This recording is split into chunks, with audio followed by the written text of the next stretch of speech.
안녕하세요. 3천만원으로 3억 아파트를 매입한다. 갭투자. 2억 7천만원 전세 끼고 산다라는 거죠. 여전히 성행하고 있답니다.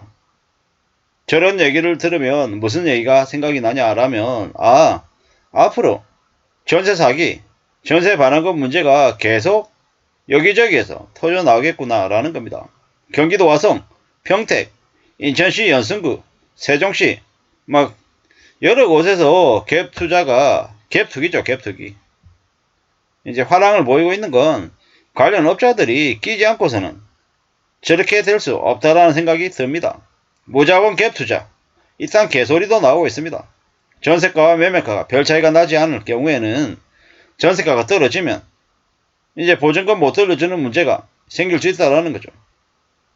결국 저러한 일들이 심해지는 건 뭐 때문이겠습니까? 지방정부나 중앙정부가 부동산 관련해서 교란 세력들을 그냥 방치한 탓이다 라고 밖에 안 보입니다. 문재인 정부 때 형사정책연구소에서 700페이지가 넘게 부동산 교란 세력들에 대한 내용들을 보고를 했습니다. 문재인 대통령이 그걸 덮어버렸어요. 미친 또르시죠. 바로잡으라고 연구위원들이 그러한 내용들을 만들어서 제안을 했건만, 제시를 했건만 눈 하나 깜짝 안 했죠. 아무 짓도 안 했다라는 겁니다. 그때 벌어졌던 일들을 조금이라도 바로 잡았더라면 지금의 부동산 시장이 이 정도는 아니었을 겁니다.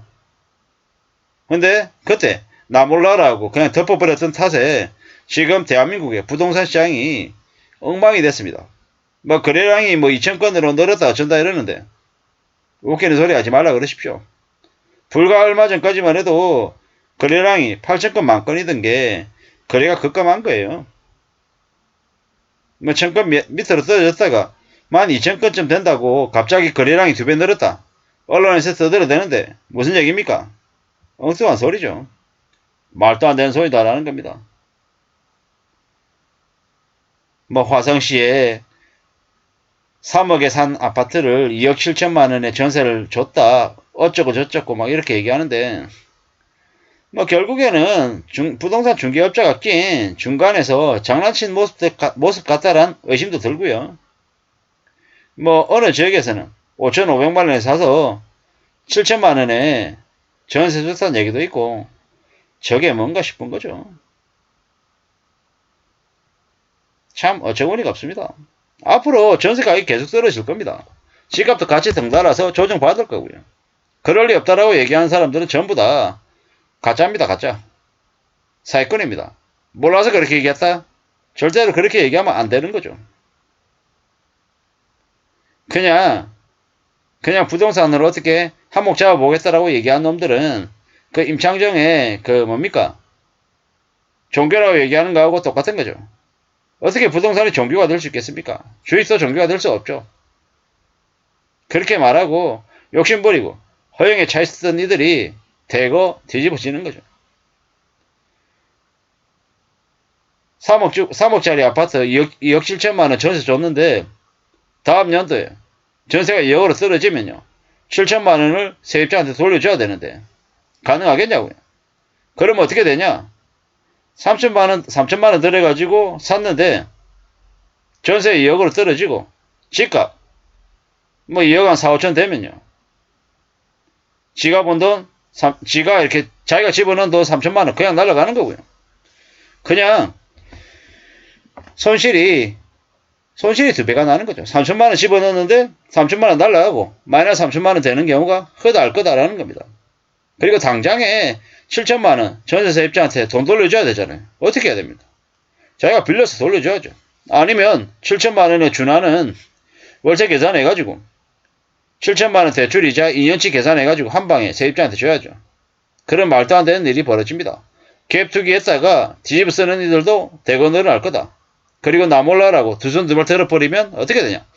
세입자하고 분쟁 생기고 그게 전세 사기가 아니고 뭐겠습니까? 앞으로 역전세가 엄청 심해진답니다. 역전세. 들어갈 때는 전세금이 4억이었는데 이제 만기가 돼가지고 재계약할 시점 보니까 주변 보니까 전부 다 전세값이 3억이에요. 1억 떨어졌어요. 집주인 어떻게 해야 됩니까?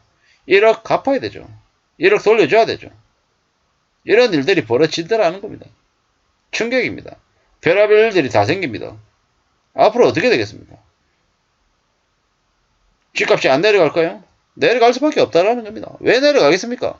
전세 가격이 내려가니까요. 전세 가격이 내려가니까 집값도 내려갈 수밖에 없다라는 겁니다. 다주택 투입꾼들에 대해서 보유세를 중과해야 됩니다. 갭 투기 방지 법안을 만들어야 됩니다. 거품이 너무 많이 커졌죠. 저 거품이 커지고 또 커지면 어떻게 되겠습니까? 어떻게? 그 거품은 꺼질 수밖에 없다라는 겁니다. 지금 서울의 아파트 가격 전세가율이 뭐 40%대다 뭐 이런 얘기 하는데 강남 같은 경우에는 뭐 서울 같은 경우에는 전세가율이 50%, 강남 같은 경우에는 40%랍니다. 무슨 얘기입니까? 집값이 20억이고 전세 가격이 8억이랍니다. 나중에 시간이 지나면 전세 가격이 어떻게 되겠습니까? 6억 되고 5억 되고 더 내려간다라는 거죠. 집값은요. 20억? 나중에 시간 지나면요. 10억대로 내려옵니다. 반토막 납니다. 반토막으로 끝날까? 아닐 것 같죠? 20억 가던 집값이 나중 시간 지나면 7억 8억까지 내려오고요. 전세 가던 5억 6억까지 내려오고 그럴 겁니다. 강남에만 해도 앞으로 한 2, 3년 안에 입주 물량만 3만 가구가 넘는다라는데요. 전세 사기, 역전세, 전세금 하락, 집값 하락 이러한 것들이 단기간에 뒤집어지겠냐고요. 뒤집어질 수 없습니다. 많이 시간이 지나야죠. 그동안에 갭 투입꾼들이 가격 조작하고 담합하고 호가 올리고 엄청 허짓거리들을 했죠. 그러한 것들을 방치했던 문재인 정부 때문에 나라 꼴이 이 모양이 됐죠. 참 별 생각이 다 듭니다.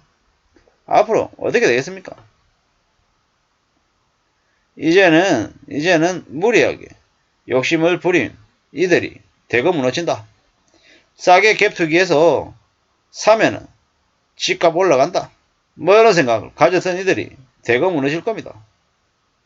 지금도 윤석열 정부가 부동산 투기를 은근슬쩍 부추기고 있는 거죠. 두고 봐야 됩니다. 화성이든 세종이든 갭 투기 한 놈들 모조리 잡아서 쳐버려야 됩니다. 앞으로 우리가 살아간 삶이 얼마나 힘들고 어려울지 정신 바짝 차려야 되죠. 이런 짓을 못하게 하라고 정부가 있는 건데 이전 문재인 정부, 민주당 정부가 그걸 나 몰라라는 탓에 개판돼 버렸죠.